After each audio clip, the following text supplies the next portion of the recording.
2016, I got clean and sober off of drugs and alcohol. I'm coming up, well, I just celebrated 3 years in recovery, 3 years in a month with January now. But yeah, and I work in the field now, man. I went back to school. I graduated from Pierce College. I'm a certified drug and alcohol counselor now, and I work at a couple treatment centers. What up, guys? It's Mimek One, and welcome to the Past Group.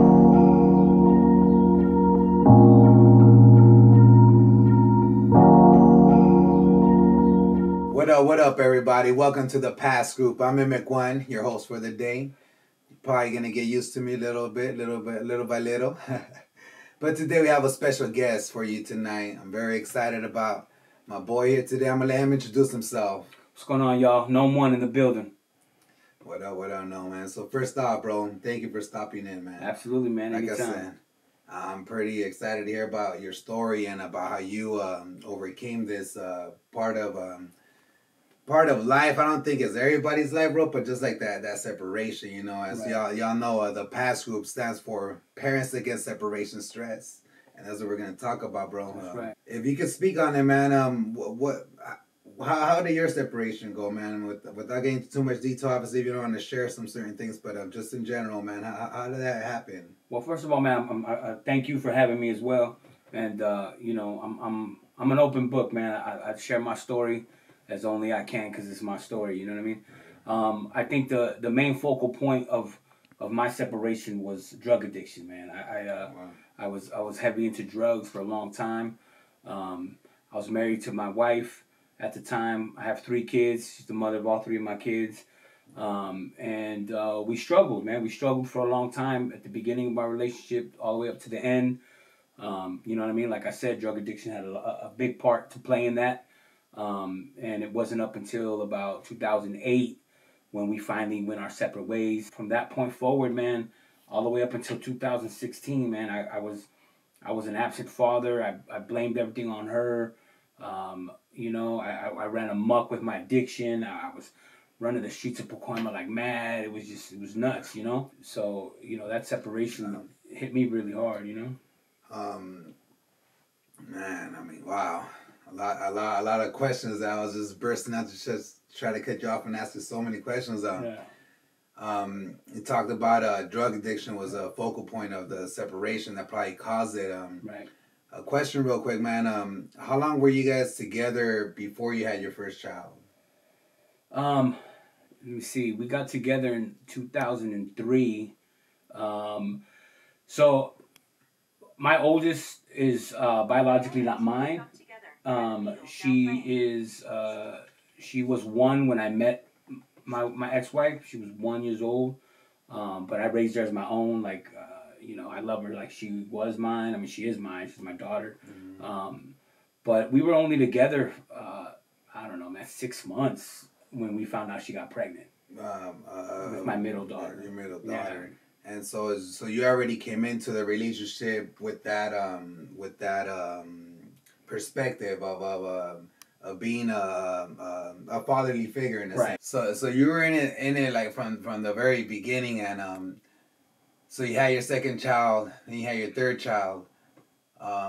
Just the reason I'm asking you these questions is because I share a personal experience. Like I was with my ex-wife, and when we had our child, I feel like that's when it really tested the relationship, because all of a sudden as a male, we try to be the provider, the all of a sudden, Mm-hmm.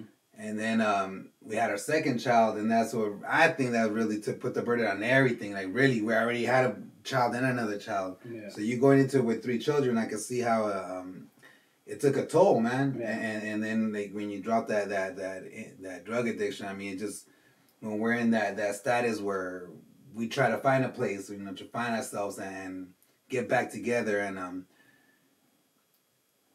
2008 separation, and 8 years after, like you said that you were toiling around the streets and do your thing. Right. And what finally got you out of all that, man? Like, what finally clicked, or what moment did you just say, fuck this, I need to turn around?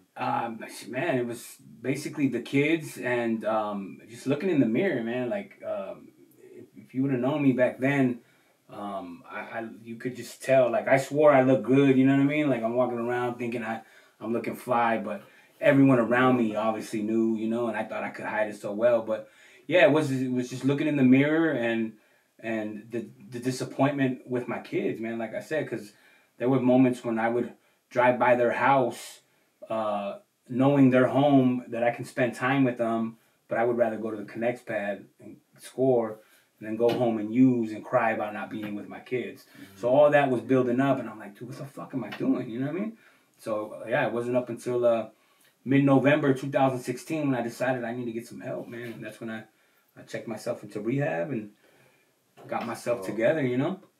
And here we are 3 years later, and the good thing is, you know, through that separation, man, I think me being open with my kids and letting them know everything that went on. I mean, I don't hold nothing back from my kids, even to this day.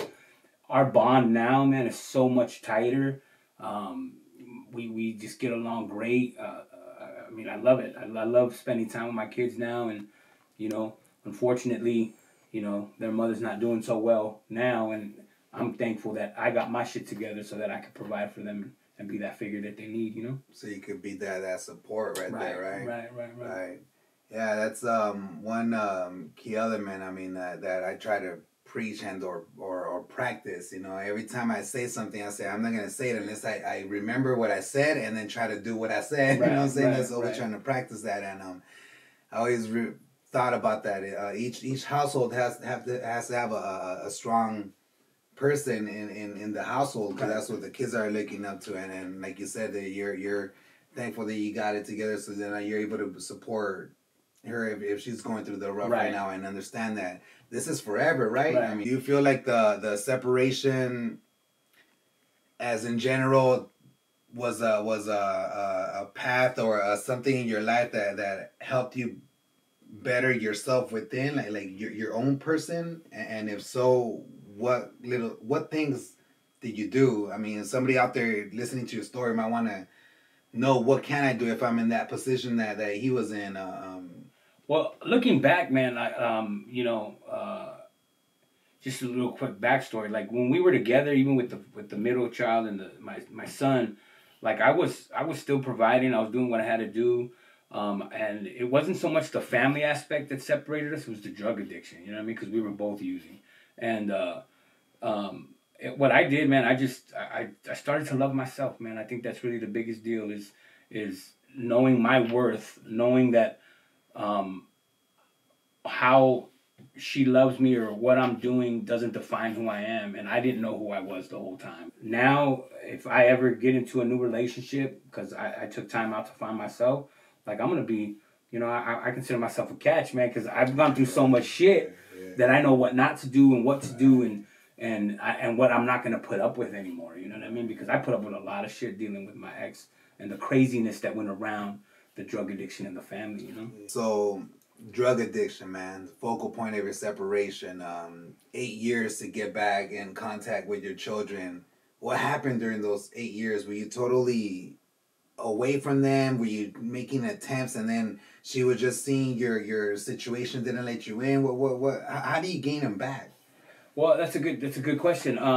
So even during before the separation, like I always thought I was a good father, but I was a little distant because, again, with the drug addiction, I would rather go get high than spend time with the kids. Now, when the separation happened, being that it was for that reason with the drug addiction, I would see them occasionally, not as much as I wanted to, and it wasn't so much her keeping them from me. It's just every time I show up, I was high, you know. So we would play. We got along great, and it wasn't until they started getting a little bit older that they started to realize my attitude, my behavior. So maybe around, you know, 2010, 2011 is when they didn't want to start being around me, like, because they knew that there was two sides of me. Like, they didn't know, you know, now that I talk to them now, they say they kind of knew, but I doubt it. But then they didn't know if they were going to get the good me or the bad me. Wow. You know what I mean? So, you know, I remember, you know, my son being like 4 or 5 and him not wanting to spend time with me. And, you know, as a dad, you know, we want that son bond, right? But at the time, like, my girls were more into me at the time, but even then, that started fading away because I would show up high, and if me and my baby mama got into a fight prior to me going into the house or whatever, like I would take that out on them. So yeah, it was all bad, man. You know what I mean? And I would just cry about it after, but for a long time, they didn't want nothing to do with me. They didn't want nothing to do with me. Like, when I would call my ex and be like, hey, can I go get the kids? She would tell me straight up, they don't want to see you. And that would fucking hurt, man. You know what I mean? That hurt my fucking heart. And how is it now? What is it that you do? How do you keep yourself busy? How is it with your kids now, man? Like today? Well, it's good, man. I'm involved. Like I said, things I wouldn't have done years ago. Like, I remember Ivan, my son, playing baseball, and I think I went to one fucking game. You know what I mean? Like, now, shit, we just recently went to Vegas. I'm part of his football career. My daughter's graduated from Arleta. I mean, she's going to Pierce. You know, she wants to follow in the footsteps of my mom, like to be a nurse. So our relationship is great, man. My middle daughter is very academically, you know, she's good at academics. She's smart. Sometimes I sit back and I'm like, are you really my fucking kid? Like, how? Because I was getting, you know, in high school, I was a fucking C student, if I even applied to it. But yeah, nowadays, man, I just spend my time working, man. I work a lot. 2016, I got clean and sober off of drugs and alcohol. I'm coming up, well, I just celebrated 3 years in recovery, 3 years in a month with January now. But yeah, and I work in the field now, man. I went back to school.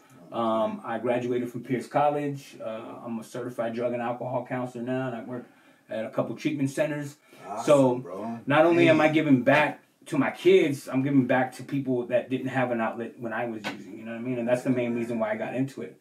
So if I can reach one person struggling with addiction and this family thing, I mean, I'm all for it, man. There's no, you know, length of a distance I won't go, or how long I'll stay on the phone with somebody for any reason if they need that help, you know what I mean?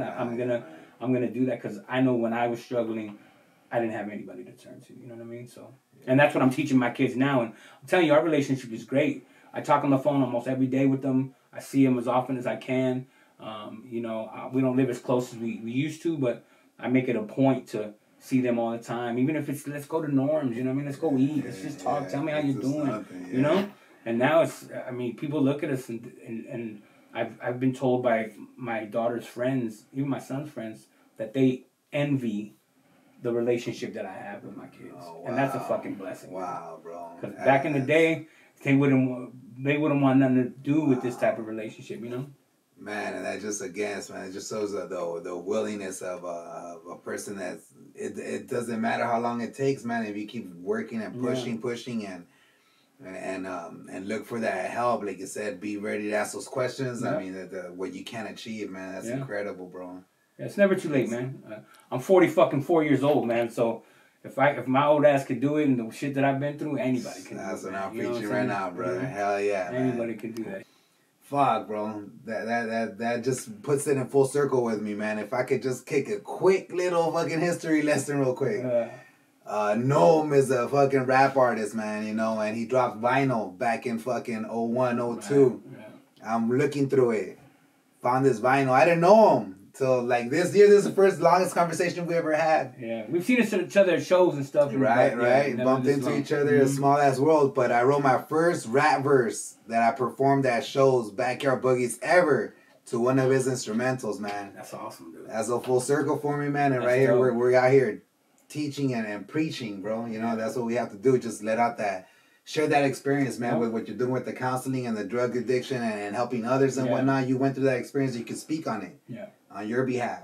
And this is what we're trying to do with the Pass Group, man. Speak on this and help others out there. They're going through a separation. Yeah. And this is epic, man. I appreciate you coming through. Like I said, man, I appreciate you having me, man. If there's anything else that I could ever do for the movement, for the cause, just know that Nome One is with you 100%, man. You know what I mean? Thanks. You heard it first, man. Nome One right there. Drop a comment. Leave a like. Let us know what more you want to know about Nome and his story. Yeah. Ask any questions, man. Exactly, man. Yeah. Peace out, y'all. Thanks to everybody that's helping us out so far. We're looking for sponsors.